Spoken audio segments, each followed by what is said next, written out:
आनंद पाल का एनकाउंटर 24 जून को किया गया था, लेकिन उसकी मौत के बाद राजपूतों का जो जुटान हुआ वो एक इतिहास रच गया। लेकिन सवाल ये भी है कि क्यों एक गैंगस्टर के लिए देश दुनिया के राजपूत एक हो गए और बीजेपी सरकार के खिलाफ खड़े हो गए, जिसके अलावा वो किसी और राजनीतिक पार्टी को कभी पसंद भी नहीं करते थे। लेकिन इस बार आनंद पाल की मौत ने एक नया ही अध्याय जोड़ दिया है, या ये कहा जाए कि आने वाले समय में राजस्थान में एक नए युग की शुरुआत हो सकती है। आनंद पाल के एनकाउंटर के बाद सरकार से आनंद पाल के परिजनों ने सिर्फ सीबीआई जांच की मांग की थी, क्योंकि उन्हें लगता है कि एनकाउंटर फर्जी है। लेकिन वसुंधरा सरकार अपनी जिद पर अड़ी रही। अपनी जिद के आगे उसने सीबीआई जांच की मांग को नहीं माना। ऐसे में आखिर राजपूतों को बीजेपी सरकार के खिलाफ मोर्चा खोलना पड़ा, क्योंकि बात अब आन बान की थी और राजपूतों ने अपनी ताकत के आगे राजस्थान सरकार को नतमस्तक ही कर दिया।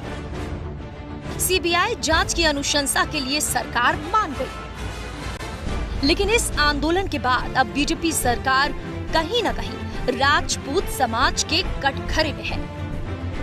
इस आंदोलन के दौरान राजपूतों ने सिरे से बीजेपी को नकारने का मन बना चुकी है और जगह जगह बीजेपी के खिलाफ आक्रोश जाहिर किया है।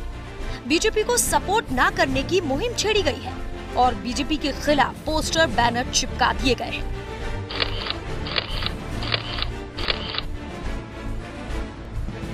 क्या ये पूरा आंदोलन इतने में सिमट गया है?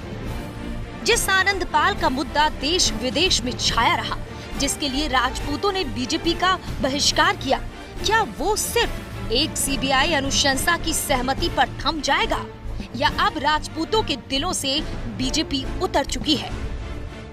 ऐसे तमाम सवाल हैं जो राजनीति के गलियारों में जन्म ले चुके हैं। अब बड़ा सवाल ये उठता है कि अगर बीजेपी राजपूतों के दिलों में उतर चुकी है तो अगला कौन? जी हाँ, कौन होगा वो अगला भाग्यशाली जिसे राजपूतों का साथ मिलेगा? क्या वसुंधरा सरकार के अड़ियल रवैये के चलते वो अपने एक बड़े वोट बैंक को खो देगी? तो किसे मिलेगा राजपूतों का साथ? राजपूत समाज का साथ किसको मिलेगा ये कहना तो मुश्किल है, लेकिन राजपूतों का साथ हर पार्टी पाना चाहेगी।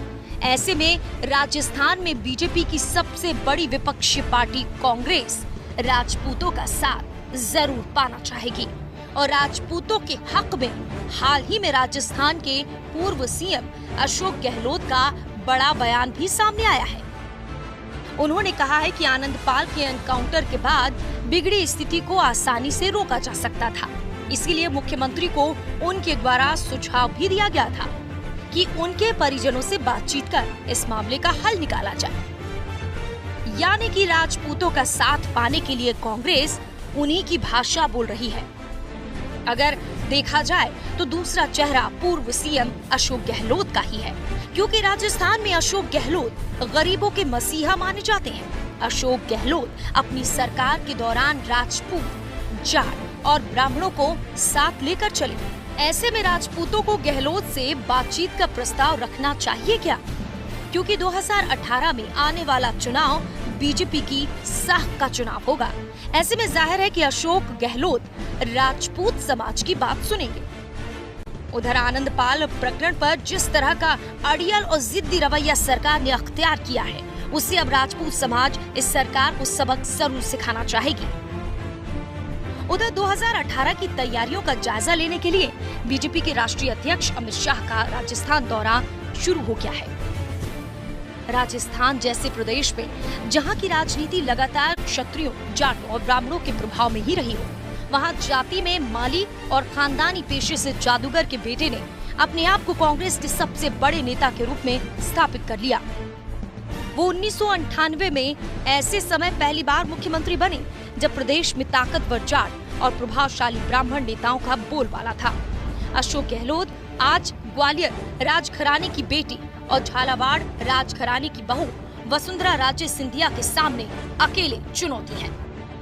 दूसरी ओर गहलोत की सबसे बड़ी खासियत है कि वो जातिवाद से इतर राजनीति करते हैं। उनके लिए सभी जाति एक समान है। दूसरा, वो सबके चहेते इसीलिए भी रहे हैं क्योंकि उनके कार्यकाल के दौरान सभी उनसे सहमत रहे, ना कोई अड़ियलपन और ना ही जिद्दी। गहलोत थोड़ा देर से निर्णय जरूर लेते थे, लेकिन सटीक निर्णय ही उनकी पहचान रही। ऐसे में जब पूरा राजपूत समाज एक मंच पर आ ही गया है, तो अब समाज को अपने संरक्षण के लिए एक नेता भी चाहिए, अपने समाज की बात रखने के लिए एक मंच भी चाहिए। जाहिर है, कांग्रेस अगर राजपूतों का वोट बैंक हासिल करने में कामयाब हो जाती है, तो वसुंधरा सरकार को तगड़ा झटका लगेगा। तो क्या राजपूत चाहेंगे कि बीजेपी सरकार से इस आंदोलन से बदला ले और सत्ता के सिंहासन पर किसी और को विराजे?